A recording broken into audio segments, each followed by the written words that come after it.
Oi, Biarmes! E hoje eu vou falar pra vocês uma coisa que tá acontecendo aí pelo Twitter. Treta da Maisa com as armas. Sim. Como assim? Como assim não? É sério, tá acontecendo treta pura, entendeu?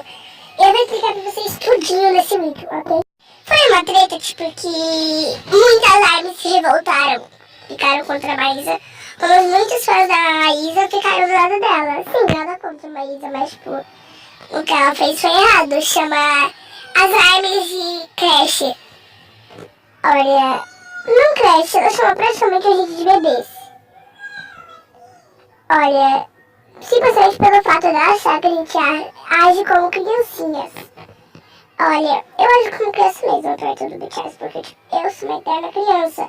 Mesmo já tendo, não irei falar a minha idade, mesmo já tendo uma certa idade, eu pulo até a minha idade.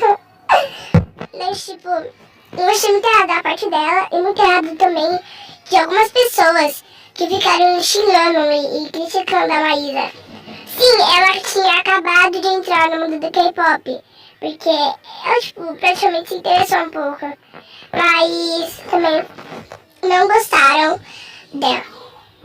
Olha, uma coisa normal, ela vai ao show, normal, gente. Quem nunca vai ao show? Tem muitas áreas por aí, tipo, que nem conheceu o BTS por um show por curiosidade. Normal, gente. Eu iria se eu não conhecesse o BTS e achasse interessante. É questão de dinheiro, entendeu? Mas aí ela começou a reconhecer o BTS, começou a falar dos nomes do BTS, essas coisas são normais. Ela falou também que não já conheceu sete músicas deles, coisas assim, né? Aí o Mano perguntou pra ela, que não sei o que, você vai no show do BTS? Aí ela falou assim, oi, eu ganhei ingresso praticamente pra todos os shows. Mas foi aí que deixou as armas com raiva, porque você falou isso no crash. Aí o Mano publicou assim, Maisa, você vai no show do BTS? Porque só todo mundo falando isso, né? Aí os Armes começou, aí ela falou isso, chamou a gente de crash, as Armes começou a ficar contra ela, né? Entendeu? Aí que veio a dúvida, por que os Armes ficaram tão revoltados assim com ela?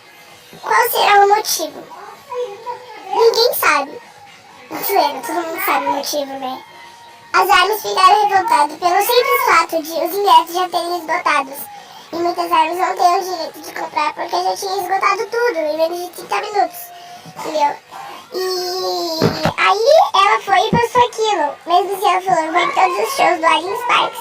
Tipo, como se eu estivesse provocando. Mas se não foi isso não foi isso a sua intenção, me desculpe. Mas foi o que deu pra interpretar. Armes, é só isso que eu queria falar sobre a treta. Beijos e vai. Oi, me desculpem por não encerrar esse vídeo ainda. Eu sei que o vídeo ficou muito curto. E tal, mas eu tive que vir com essa tag. E uma coisa que eu vou ter que falar pra vocês é que eu criei um grupo de armes. E eu tenho um Instagram, já dei 40 e poucos inscritos, não, seguidores. E eu vou mostrar meu rosto. Sim, nesse vídeo eu vou mostrar meu rosto. Não vai demorar, eu vou mostrar no finalzinho. Porque eu tinha prometido que eu ia mostrar quando completar 130 e já completamos 142, então essa sou eu. Sei que sou feia, mas é isso aí, entendeu?